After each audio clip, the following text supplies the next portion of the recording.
everybody. Thank you so much for joining us today. Very excited to have Greg here to talk to us about some drone regulations and just flying drones for fun in general. Before we get started, I just want to thank everyone for joining this event today. We know you're all busy, and it means a lot to us that you're here. Just to make sure you can hear and see us and everything's going all right, pop in the comments, let us know where you're coming from, maybe what you're excited to learn today. We want to know how you're doing today. Just pop in and let us know what's going on. Greg, if you can give just a little hi, make sure everybody can hear you. Hi, everyone. Thanks for joining. Cheers. Just want to set a couple expectations for today before we get going.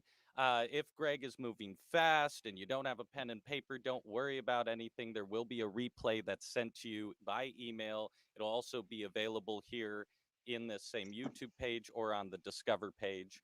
We got Jim saying he can hear and see us, tuning in from Houston, Texas. Thank you for tuning in, Jim. And then hi from Chadsford, PA. All right. Means a lot to us that you're coming in from all over the world.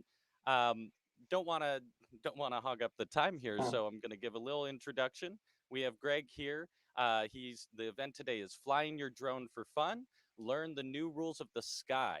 Some of the topics we're going to cover today will learn the new FAA rules for flying your drone and identifying the airspace to stay out of trouble.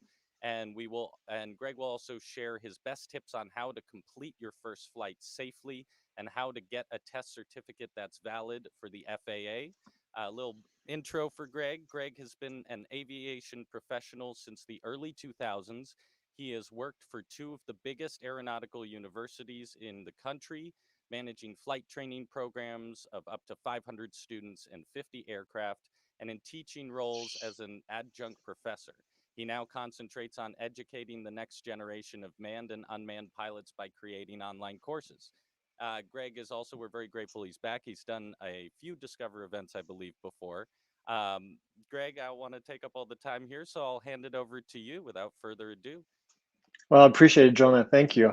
And yeah, I think this is my fifth, I think, event with you guys, and I love it. I love coming here to talk about drones and airplanes. And I want to give you, before we get into how do you fly your drone, I want to give you a little bit more background about myself, give you an idea of why you should be listening to me, quite frankly, and kind of building a little bit of credibility with you guys. We've been around for quite a while. I've been in aviation for basically the past 20 years of my life, and this is what I do. I think, oh, it just popped here. There you go. And this is what I do. This is what I love to do, quite frankly. I love being in front of students and talking about drones and talking about my passion. In a previous life, I was the assistant vice president for a large university, the Florida Institute of Technology. We had over 500 aircraft, as you mentioned, Jonah, 500 students, 50 aircraft. I also spent some time as the president of a flight school, a little bit smaller. So as you can tell, flight training, this is what I do, this is what I love. And I also used to own a business that captured drone data as well. So another thing is Pilot Institute themselves. What do? We have roughly almost 90,000 students. I checked yesterday. Those are the latest numbers, with 130,000 enrollment in our courses. My background is from a flight training standpoint is a certified flight instructor with the FAA. Also have a commercial pilot license and, of course, a remote pilot certificate with the FAA. And again, I love what I do, and this is what I do. And I also teach at a university as well, UAS courses. So.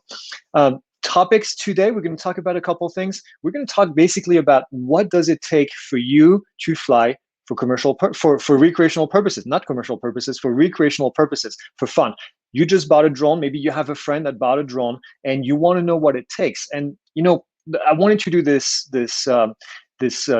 topic in this discussion because we noticed that we have a lot of questions from our future students or people that just have questions in general, and we answer this all day. So I figured I would come here and kind of give you some of the information.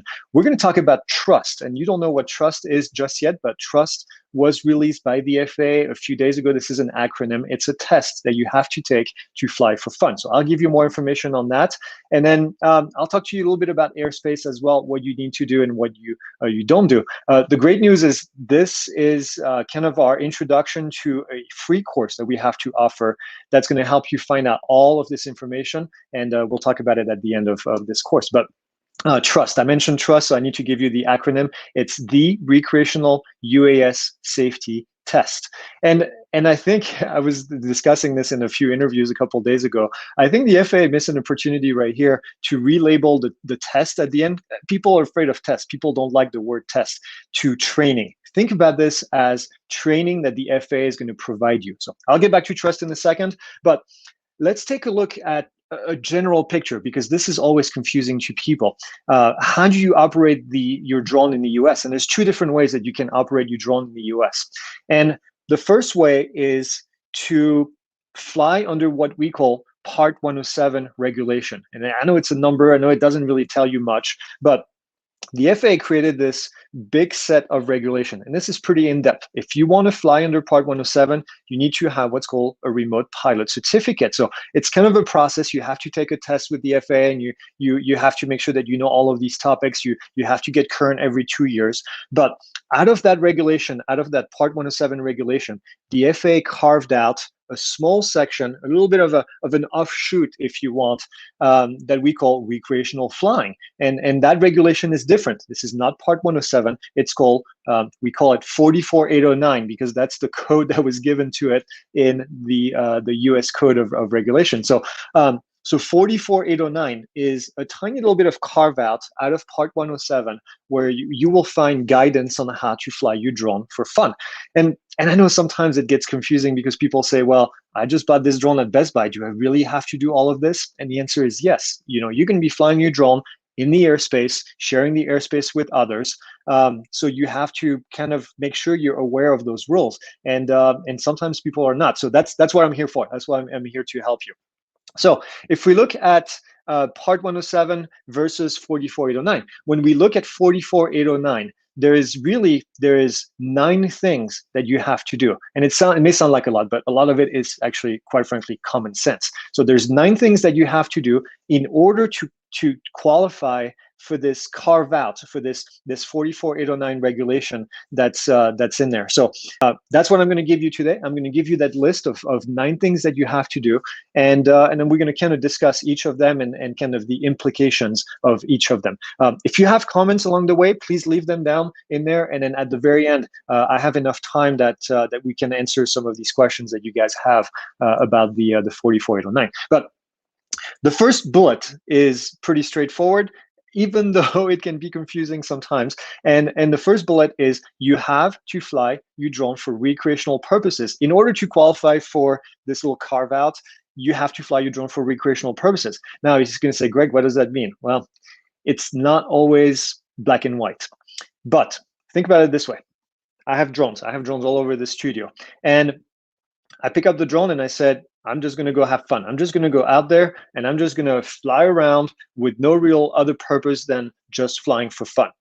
That qualifies right here as bullet number 1, is we're flying for recreational purposes. What doesn't qualify for recreational purposes is other things, like I'm going to be filming myself with using the drone for doing a review of this product that's on my monetized YouTube channel. That is just an example. Well, that does not qualify as flying for recreational purposes, because now we're talking about money. Now we're talking about the purpose of the flight. The intent of the flight was not to just go out and have fun with our drone. It probably was fun that you did it, that you flew it, but the intent was not for recreational purposes. So that's really what the FAA says. They say, hey, what is the intent of the flight? What do you plan on doing? If it's just purely for recreational purposes, then you're good to go. Otherwise, then you fall under the Part 107. Remember what I just told you about this big regulation? Then you need to have the certificate. Then you need to be flying in there.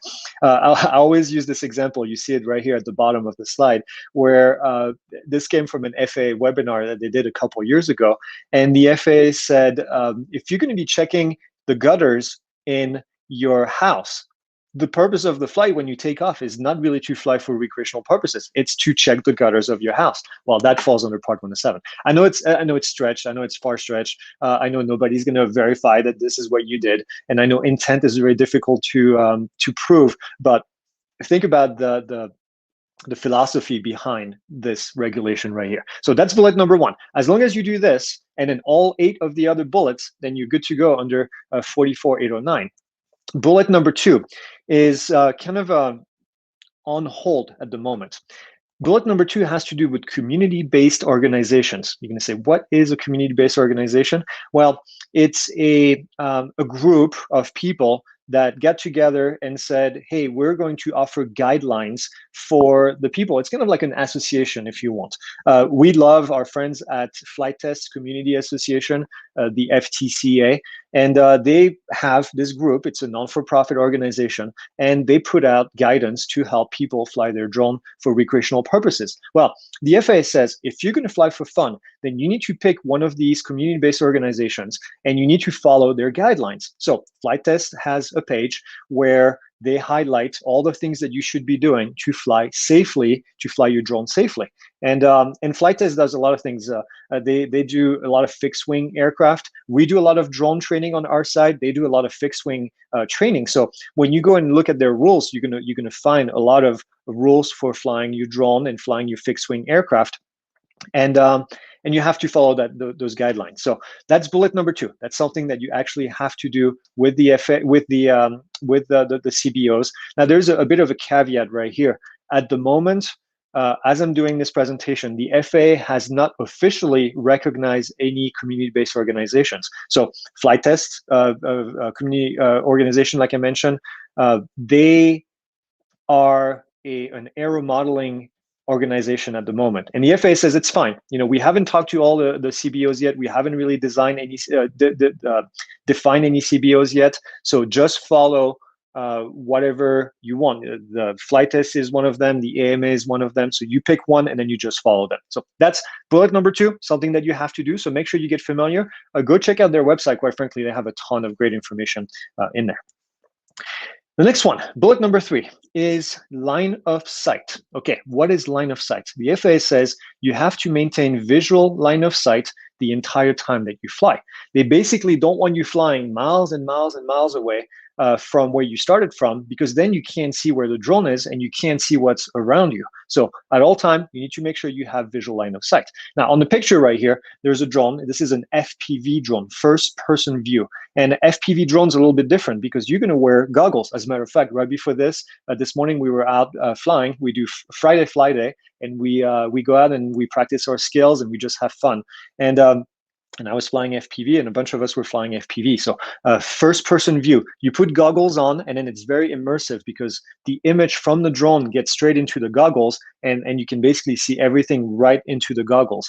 The downside with this is that because you're under the goggles, you can't really see what is going on around you. You can't see if there's an aircraft coming in. You can't see if there is anything else coming in around you. So as a result, you need to have a visual observer next to you if you're going to be flying under FPV. So that's really the rule. Rule number 3, make sure you keep the aircraft within visual line of sight. A question that I get all the time, I go on YouTube and I see people flying what looks like way further than visual line of sight. And the answer is yes, they do. Is it legal? No, it's not. Is it safe? Probably not. So not something that, it's not because somebody does it on YouTube that it's something that you should be doing, obviously. So keep that in mind.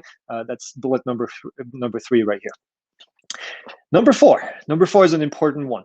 Do not interfere with any other aircraft. And this may sound like something obvious.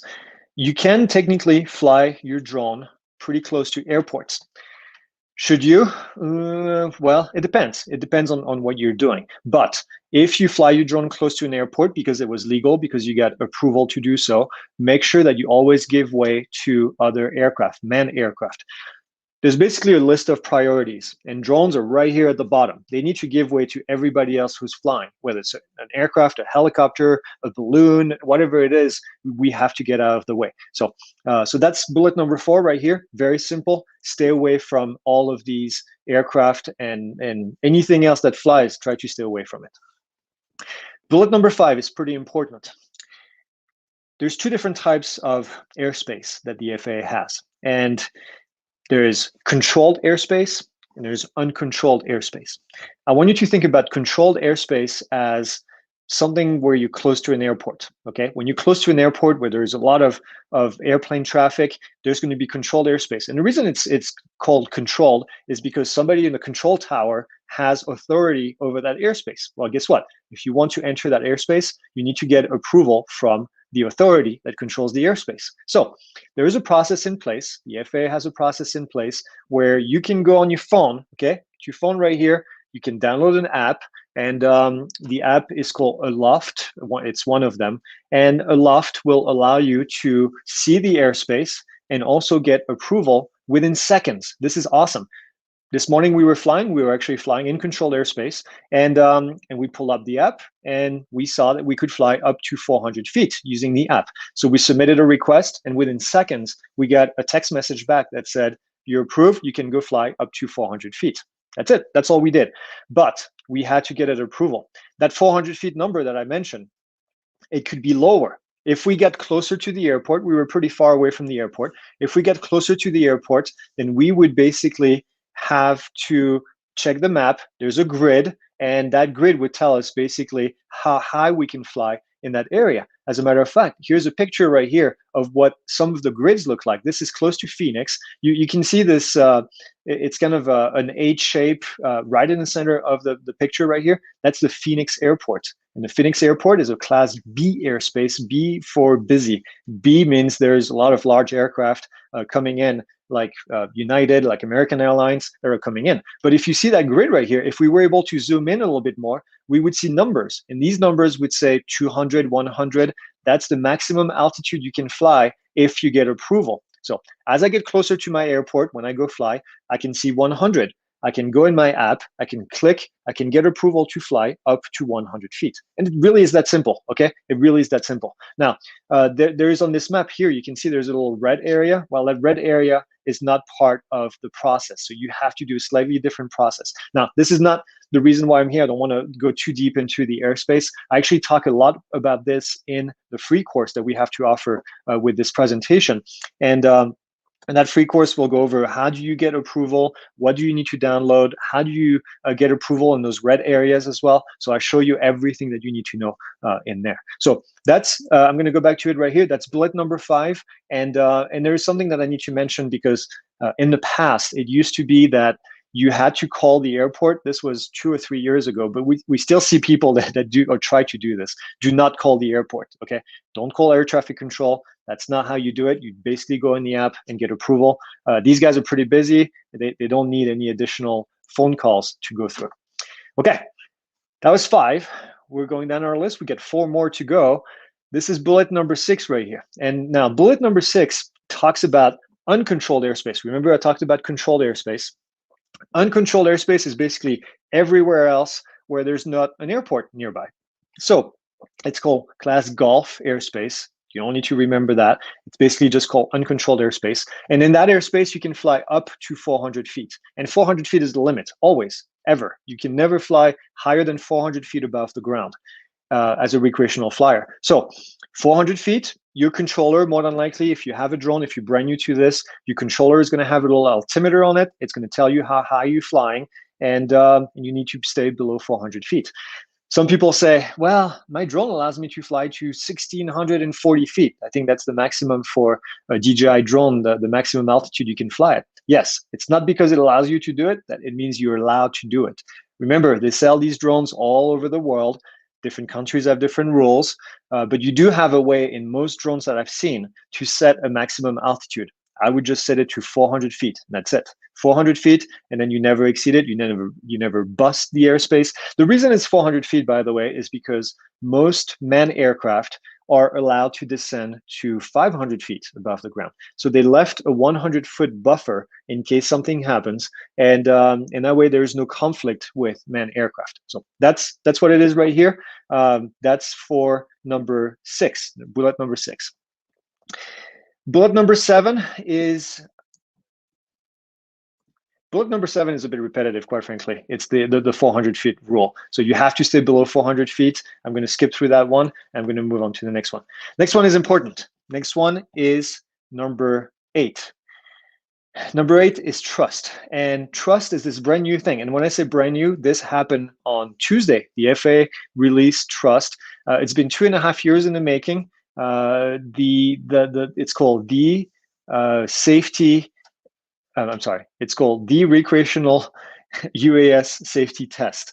And trust is this exam that you have to complete as part of bullet number 8 right here. And it's very simple. It's online, it's free, and you can't fail it. There's a test at the end. There's 23 questions. You can't fail it. And by the time you're done, you're going to get this little certificate. And the certificate, you print it and you keep it for life. And it's basically good. You don't never have to do it again. And did I say it was free? Yeah, it's free. It's free. And the good news is we actually can do this on our website. We are one of the approved provider from the FAA, and you can do it on our website. So this is what the website looks like right here. If you haven't been on there, if you plan to fly your drone, make sure you do this before you even take off. All right. If you have kids that you plan to buy drones to, or if you know little kids in the neighborhood, or if you know neighbors that fly drones, make sure you tell them about this new requirement because this is brand new. Trust.pilotinstitute.com. That's where you would go. Again, it's free, it's very fast, and you can't fail. You'll see this little video right here. You can click on Get Started, create an account, and then within, actually, we've been seeing people finishing in 10, 15 minutes, and you'll be all set. You get education, you get information about all these roles, and you're basically going to be able to go and fly your drone safely. So that's trust. Make sure you complete trust. That was bullet number 8. It's pretty straightforward. And bullet number 9 is an interesting one, which is register your drone. Now, this is different than trust. Trust is a completion certificate that basically tells you that you can fly right there. The registration process is a bit different. You have a car, you registered your car, right? So that's the same idea. This is $5. It's not free. You do this on the FAA website. There is one website called Drone Zone, and that's the only place where you're going to do this. If somebody is asking you for more than $5, then you are in the wrong spot. If the URL for the website doesn't end with .gov, you're in the wrong place. Unfortunately, there are scammers out there that take money, 30, 40, 50, we even seen $60 to do the registration, and it's not legal. Okay, so don't do that. $5, it's good for 3 years. You have to renew it every 3 years, and that's it. You'll get a little number, and you'll get, actually, I'm gonna show you right here because I have a drone that's sitting right on the shelf. And this is a little foldable drone right here. There's a little number right here. You see, I just put my number in the back of the drone. It has to be visible. And when this thing is unfolded, it is visible. And that's it. That's all you have to do. Every 3 years, you're going to renew it. You're going to get the same number. You don't have to change the number. And then you'll be ready to go. So registration, trust, follow the airspace. Don't fly where there's other people. And there's one more bullet that's not in here that I want to mention and talk about, which is don't fly your drone dangerously. Don't fly your drone recklessly. That's what the FAA says. They want you to make sure that when you go out there, you don't do something stupid. And we all want that. And I'm sure you want that as well. So make sure you use a lot of common sense. I'll give you some examples of things that you shouldn't be doing that are not necessarily in a list, but something that you have to pay attention to. When the president travels, the president always has what's called a temporary flight restriction. Okay, it's called TFR. And that TFR is a moving restriction of airspace. Airplanes can fly in there, helicopters can fly in there, and guess what? Drones cannot fly in there as well. And you know how big it is? It's 30 nautical miles. It's 30, think about 30 statute miles, a little bit bigger. 30 nautical miles around the president at all time when he or she travels is going to be right there, okay? So make sure that you stay out of that airspace. There are ways when you go into that app. Remember, I told you the app Aloft. When you go into that app, they will tell you when there's a temporary flight restriction going on. Now, the president is not the only reason why we have TFRs. We have TFRs when there is a game, a ball game, baseball game. Anytime there's a stadium that has 30,000 seats or more, and there's a major game going on, whether it's baseball, if it's an open stadium, basketball doesn't happen too much, football. Guess what? The Super Bowl, there's a major TFR around that. Today's and this week is all the Olympics trial in Eugene, Oregon, and there's a big TFR going on for that. So make sure that if you live in that area, you can't fly because of these restrictions. The Super Bowl is a big one. People, I think last year they caught 70 people that were flying their drones in the Super Bowl TFR, and that's dangerous because that's going to cost you a lot of money. If you have a certificate, you're going to lose it. The FBI actually passed down the information to the FAA to prosecute. So make sure you pay attention to these things. The TFR is the last thing that you want to bust. So another thing, forest fires. If there's a forest fire, there more than likely there is a TFR. I live in Arizona. We have, I think, 22 active forest fires right now. As you know, the West Coast is always very prone to forest fires. Anytime there's one of these, there's a temporary flight restriction in place. You can't fly because there's helicopters, airplanes that are coming in to drop water. And the last thing they want to see is a drone. So make sure you stay away from these. I want to mention one more because that's an important one. Disney has a temporary flight restriction as well. Okay, so you can fly there. And we have the two different locations. Disney has two different locations and you can't fly there. And we have a restriction over DC. DC has a big ring where you can't fly as well.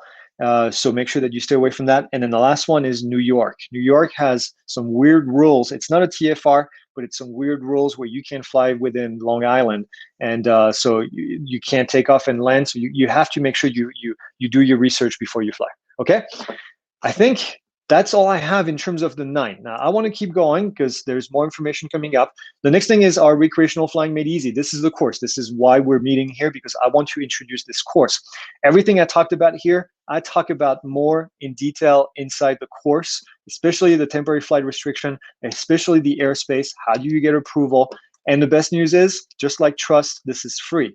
And people say, what's the catch? There's not a catch. Okay, we offer a lot of courses for free because we believe in providing our community with some education. I can tell you, I've had these discussions a lot, and it always comes down to this: if you guys fly safely, then our industry can grow and everybody can prosper. So every piece of information that I can provide you for free, I will do it because I think this is important to educate everyone out there. So make sure that you enroll in the course. It's very simple. You'll see the link down in the description. You can just click enroll. It's free. If you don't have an account yet with us, you just create an account with Teachable, and then we answer questions. I go in there, answer question. The rest of my team goes in there as well and takes a look at questions. So we're always very happy to help you succeed with anything that you do with your drone. We also have other courses. This is just kind of a quick pitch to tell you everything else that we do. Obviously, Part 107, if you want to get that certificate, if you want to fly for commercial purposes, then that's where you're going to get it. Part 107 made easy. We've trained 25,000 people last time I checked at doing this. I think we have trained this year about 20% of the entire population of remote pilots. So we love doing it. The program is awesome. We have a great community to back it up. So that's what we do. We also have a course to help you build your own drone. We also have a course to help you start your drone business. It's not on that list right here. And then we also have other free courses. And these courses are what we call deep dive courses. As a matter of fact, this little drone right here, this is a Mavic Air 2. It's not the Air 2S. And we have a deep dive course. So I take this drone, I put it through the ringer, I read the manual for you, and then I create videos. And it's about 2 or 3 hours long. You get to learn everything you can about this drone. And it's going to essentially teach you how to fly the drone safely, know everything about the drone, and hopefully, again, help you fly safely. So we have 5 of these. We have 5 deep dives. We create them all the time. So find the drone that you're flying, see if there's a deep dive for it, enroll. It's free, again, and then you'll learn all the information. So I think this is the quickest I've ever gone through one of these Teachable, but I left room for questions because I know there's going to be a lot of questions from you guys, and I want to hear them. So Jonah, I'm sure you've been taking a look at all the different comments. What do we have? Yeah.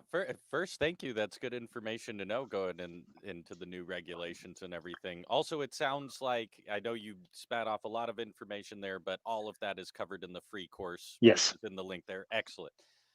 Yeah, we got a few questions that have rolled in. Also, for everyone watching, if you've been holding on to those questions, feel free to throw them in there. Feel free to throw something you learned or a specific situation. I've got a few lined up here. If we want to go first, this is from Brett Long. I would like to do a DJI mini drone shot of house for sale by owner.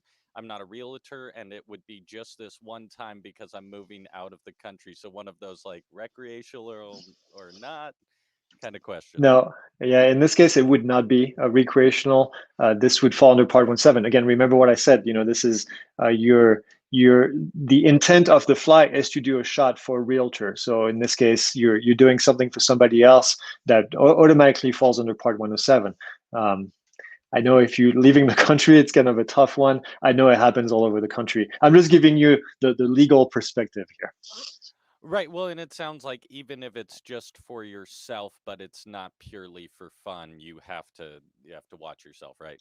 Yep. Yeah. And money is really never a factor in this. And the FAA has said this many times. The exchange of money doesn't matter. You can do it for your church, a non-for-profit, whatever it is, and you say, I'm donating my time. It doesn't matter. In this case, because it's not for recreational purposes, then you do need that Part 107. The good news is, the Part 107, if you get the training done, it's not all that difficult. It's $173 for the exam, and then our course is $150. So for $300, you've got your investment. It's a one-time investment, and then everything after that is free recurrent on the FAA website. So it really is a $300 investment from the get-go. So if you go through that training, that's for life. That Yep. license. Oh, nice. Very cool. Yep. Yep, it never expires. The currency needs to be redone every 2 years, but the currency now, the FAA changed it a couple months ago. It's all done on their website, on the FAA website, and it's all free. So yeah, it's Amazing. Yeah, let's hop into another question here. We got Donna was asking, I think I understand the question, how to be with a community-based organization while traveling all over the US? So let me re-explain the CBO a little bit because it's always a bit confusing. So the CBOs are they're like a club, okay? They're like a flight club, not a fight club, a flight club. But they're and you can join them. You can be a member of the CBO if you want to, and you can pay. I think most of them that I've seen, it's like $50 a year or something, but it is not required. So in this case, all you do is you go on their website and you say, I'm choosing Flight Test Community Association, and I'm choosing their guidelines. And their guidelines are available for free on the website. As a matter of fact, we have a copy of them in the course if you enroll in that course. And we give you all of their guidelines. And that's all you have to say. You have to just declare that I'm following these sets of guidelines from that CBO. So wherever you go in the country, you just basically pull that little sheet that we prepared for you, and you say, if the FAA comes to talk to you, you say, this is who I'm following, and these are the rules that I'm following from that CBO. It's really that simple. You don't need to pay anyone for the CBO. There's no payment required or membership required with them. Very cool. We got some a little more technical questions here. Trust required for Mavic Mini looks like under 249 grams. Yep, that's a good question. There's no limit for trust. So I should have mentioned that a little bit earlier, but I'm glad they asked that question. So if you have a mini drone, the mini drone, because it's under 250 grams, it does not need to be registered with the FAA. So remember that little sticker that I put in the back of my thing here? That's not required for the mini when you fly it for fun, but trust is required for any weight, even sub 250 grams. So for your mini, you still have to do the trust requirement. Okay, very cool. And if you're rolling, we got a few more questions here. Oh yeah, let's keep going. Yeah. I've got a half hour here, so. Yeah. Jane, creative videos. What would you do in case you sell your drone and it's still registered under your name? That's a good question. So the registration, when you do it for recreational purposes, there's two types of registration, one under Part 107 and then one for fun. So if you register your drone for fun, you get one number for all of your drones. So if that's all you do, you get that number. It starts with an F and then it has a whole bunch of digits after that. You print it as many times as you want and you put it on all your drones. So if you sell your drone, just remove the sticker and that's all you have to do.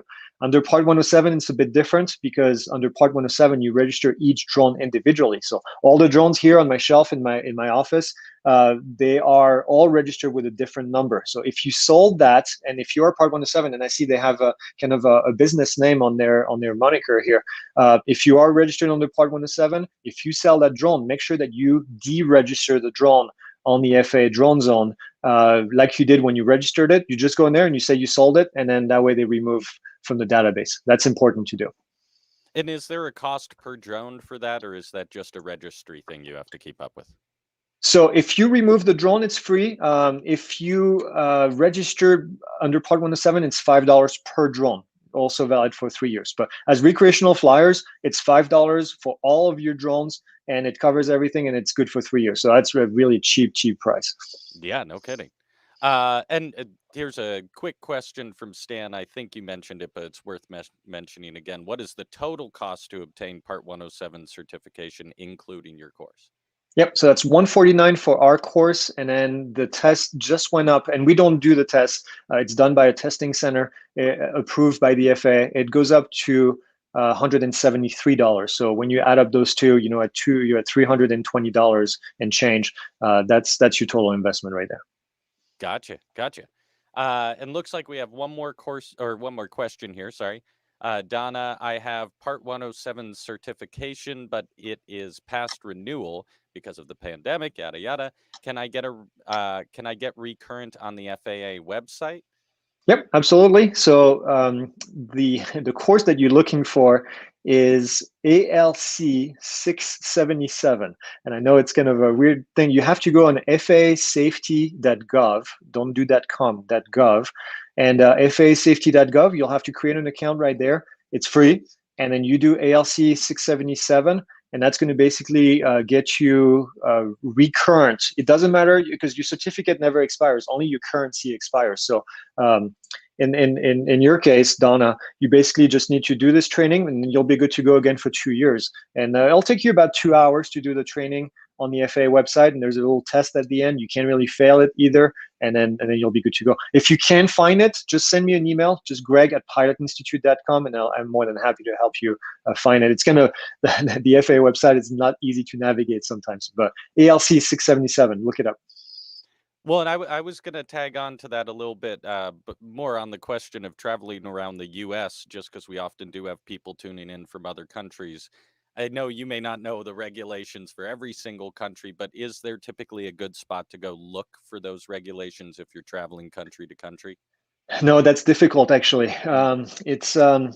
Your best bet is not to search other websites other than the country's equivalent of the FAA. And that's the best tip I can give you. There's a lot of web pages out there that pretend to have information, but the thing is, the reality is, those rules change very quickly. And one country to the next, I mean, Europe is changing as fast as we are, for example, and they just rolled out a new set of regulations. So I can tell you that all the websites that have rules about Europe right now are not up to date. So go to that country's webpage. They always have a page in English, and then they'll tell you exactly what you need to do. And maybe go on forums on Facebook and see if people that live there can give you some information. But yeah, be careful when you do this research because it can get you in trouble. There's somebody flying in Iran not too long ago. Now I know this is kind of a different set of country as well, but they did get arrested for they were accused of spying using their drone, and all they were doing was just trying to get footage. So be careful. I'm not saying this is the same in every other country, but obviously it can get you in trouble flying a drone in some places. Right. That was all the questions I was seeing for the moment there, Greg. And you've offered a lot of value here. I know it's a short event today, but just to remind everyone, Greg is offering this course for free, and it is linked in the comments. Is there anything covered in that course that we didn't cover today as far as just generally, or is this really just a unified place to get all of this information? There is more actually. So I went through and I basically did step by step on how to complete your first flight, because this is something that we get all the time. What do you need to do? What do you need to check? How do you set up your drone? How do you turn it on? How do you choose a place where you can fly? So I go through all of these steps basically one after the other. And even better, I brought our friends from Flight Test, and they were doing the same thing using a fixed wing aircraft. So they have a different set. I fly the quadcopters like this that have 4 propellers. They fly the fixed wing airplanes, and they go through the same thing. So it's all in one place, and I think it's just a great resource for anyone. If you have friends that are flying, just give it to them as a gift. I mean, I know it's free, but the goal is to make everybody safe. That's the bottom line. Right. Well, I love it. Thank you so much for taking your time to share all this information. It's valuable, especially drones can seem like something you can just pick up and go, but it's a little more crafty than that. Yeah. Um, for everyone watching, feel free to pop in the chat here. Thank Greg for his time, maybe something you learned. He's been very generous with this course here. Uh, if you like this video, if you like events like this, please subscribe to the YouTube channel from Discover and like this video.